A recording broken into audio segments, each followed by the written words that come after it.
Hi. This week, the title of this recording is The Inner Marriage. It nearly was birth death.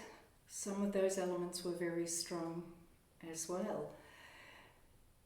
We can be so other-orientated, and it's a joy to be other-orientated at the same time. Not if being other-orientated becomes a knee-jerk reaction. From childhood, many of us were told to be kind, to consider others, to not be selfish, and it's difficult at times to speak the truth rather than what others really want to hear, or as with the inner marriage, to live your truth instead of what may fit and be comfortable for others. So, in seeing someone, it was really wonderful to get to the bottom of what they really wanted to say, to get clear about things that had not taken place as was kind of naturally assumed. And because it didn't go that way, it meant revisiting the conversation and speaking calmly, not with anger, not with annoyance, but with such clarity that still has passion attached to it as to what was the assumed agreement, which is a fair assumed agreement, and that take place. And in fact, that worked really well. The feedback was that it happened, it's in progress, and things are going to get actioned. But so often it's difficult to do that. So that flowed on to very much the same theme of being so other-orientated that we forget what's in front of us. Sometimes the most amazing things can be in front of you in your life, but focusing on what others may think or be comfortable with when it's very clear that you have your parameters, you may miss the grace and beauty that is right in front of your nose that not everyone gets to experience. So to be other-orientated can be at a really high cost. And if we don't see that and we make it a habit to be so other-orientated, you literally miss the beauty of life and things that are very, very important to you, but the focus gets taken away to others. So when I say that flowed into, literally flowed into, because the analogy that it went to was to be in life is to be in flow. Quite often, if we're going, say we're on a canoe going down a river, you could be more focused on what's around the bend and what will come after that. And in doing that, you're missing where the canoe is. And there are so many experiences that you've gone down the river of life and gone round bends and you've always sorted it out. We don't need to know what is around the bend. We know there's a river around the bend, and we also know that the river goes to the ocean and joins the all. And in that process of that flow, time stands still. And I find that when time stands still, our memories are the sharpest. They're the moments we can recall when time stands still, when we're so in the present that it leaves this never-ending picture that you can visit again. And the feeling of that is the nothing. The nothing showed up quite a bit this weekend again, that space where you are so in timeless space, that essence of nothing and that presence of self is what is experienced.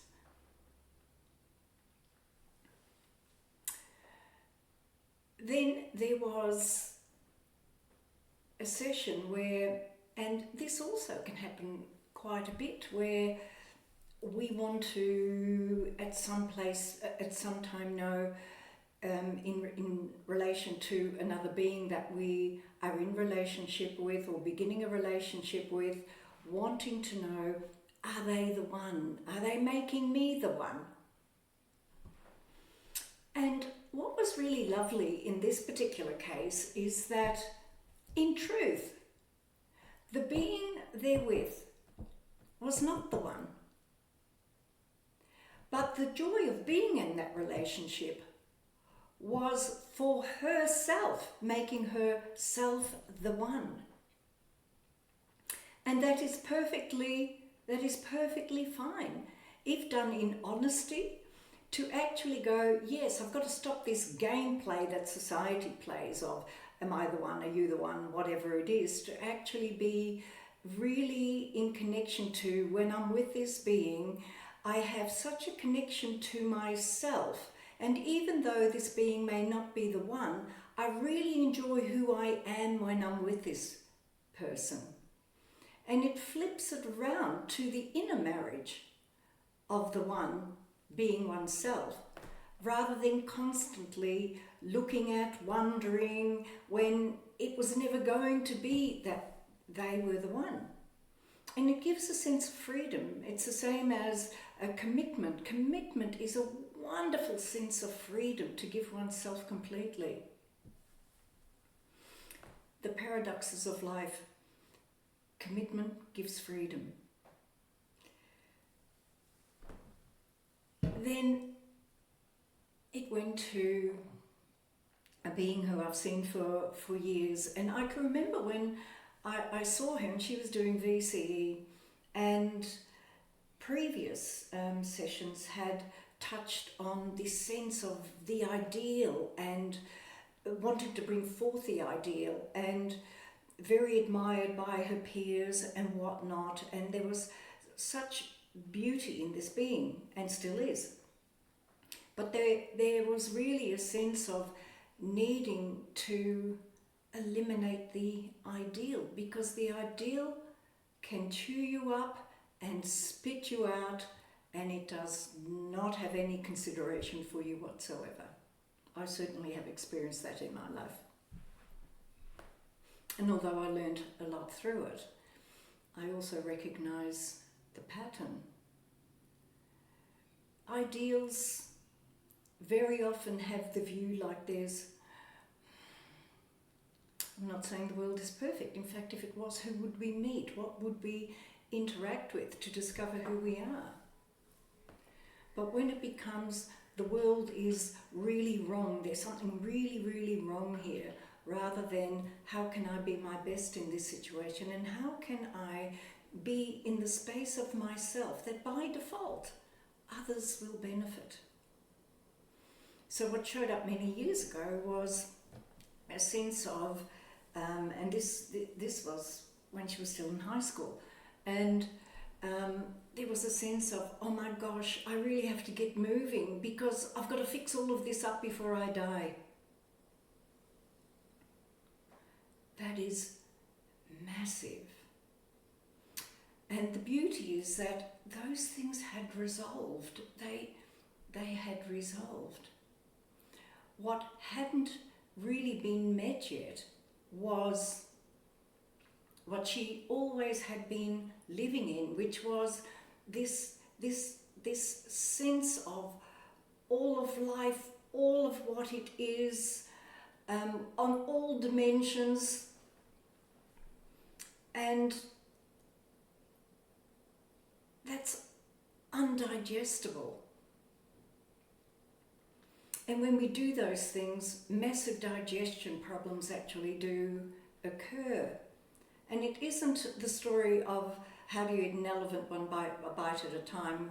Forgive me, elephants.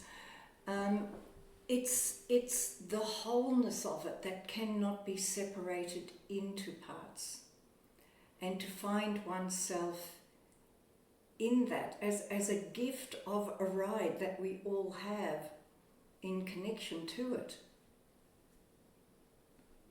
And again, it's an inner marriage, and there's much freedom in that you can actually enjoy life in the fullness of all of that, rather than finding the fullness of that unbearable and undigestible.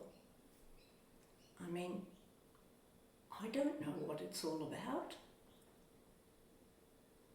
I don't even want to know what it's all about. We are powerful, but powerful in how we see things, powerful in how we digest it.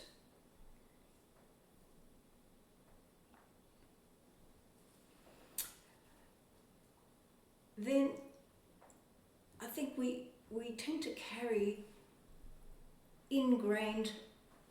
deeply ingrained patterns, not just from our upbringing or the education system, but over many, many lifetimes. I see these ingrained patterns that at times just need to be seen, and other times they literally don't serve anymore, they cost. And in this case, it's very much what I think this sharing is about. When we carry deep inner patterns that are lifetimes deep and long and wise, but they contradict how society sees a woman has to be, a man has to be, the role has to be played, or there's something not quite right with you. And when you battle that on a really deep level, it never satisfies, it never feels enough, and then you don't feel enough, but you're trying to fit a round peg into a square hole, and it just, no matter how brilliant you are, it doesn't feel good. So to acknowledge whatever that pattern is, and in that find how you want to live it, out of how you want to live it, which becomes a different energy altogether, because it doesn't have not good enough written on it. And the not good enough comes from self, or comes from perceived society as how it's supposed to be. When that is released, one can start to feel how you would love to live your life. And in that, how I would love to live my life, there's a joy and a passion that arrives, which then again we move into the timeless space, and again live our lives through the joy of that. And once we do that, you'll find that things fall in place. The placebo is the most powerful medicine in the world. If we see it as good, it is. If we see it as bad, it is.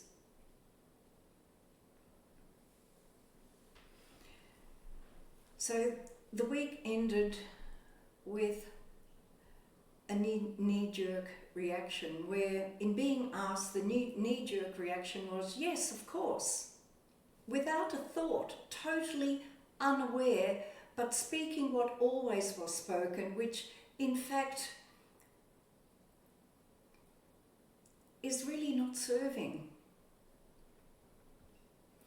And then to correct it feels awkward and difficult, but at the same time, if you have that inner marriage, an inner marriage with self frees one up enormously.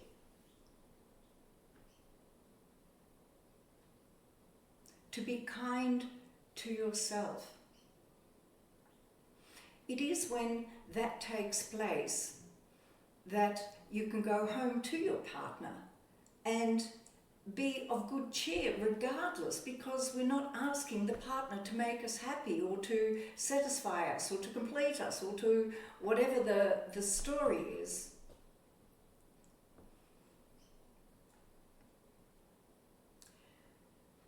The truth of all of this does live within us. And the card that was pulled, there are two essences, and there was a card that was pulled. I'll read the card first. It was the card Wisdom. Living your knowing and walking your talk. This is turning your knowledge into wisdom. You can do it every day in a million of ways, not just through talking about it. You're always wise. Do not let yourself doubt or undermine your knowing. Be wise in your decisions. As you take into account all circumstances, the wisdom of the river of all knowledge is available to you. And we know that, and we know when we go against it, and we know the cost. Then Bohenia, that's spelled Bauhinia from the Australian Bush Essence, tested up. And I find it interesting because the flower itself kind of looks like two lungs, as an in-breath and out-breath. And an in-breath and out-breath is a death and a birth, a death and a birth. So much is in flow in our lives, really. Things going both ways and being able to shift fluidly in that. So the negative conditions were resistance to change, rigidity, reluctance. The positive outcome is acceptance, open-mindedness. And it's being open to yourself. We can be open-minded with others. Are we open with ourselves? Made up near the Geeky Gorge in the Kimberleys, this essence is for embracing new concepts and ideas. There may be some hesitation or reluctance initially in coming to terms with these. It can even help when there is a person who is annoying you or whom you dislike, often ourselves. For example, a family of a different nationality may become neighbours, or even though you may not be racist, you may have difficulty in accepting their different manners and customs. This remedy is also good for older people who are very set in their ways. And we can be set in the way we feel people see us and are resistant to changing that image. The other essence has come up so often lately, and it's the grey spider flower, and it looks like a Medusa's head. The negative conditions are terror, fear of supernatural and psychic attack. Positive is faith, calm, courage. And to be self does take courage. Just like being married does take courage. To really be accountable, to speak how we feel, to be true to ourselves, because how can we be true to another if we're not true to ourselves and we don't share what is really true to us? Because we change so much in a lifetime. You can imagine how many people we're married to in a lifetime if we stay married to the same being. It takes courage. This is an essence to deal with extreme terror, especially terror experienced in life-threatening situations or psychic attack. It deals with panic and nightmares. The essence will restore faith and trust. interestingly enough, every time which is Ian who made these essences, every time I picked this flower to make the essence, I came across a spider. And there's a theory that spiders are the archetypal image of fear.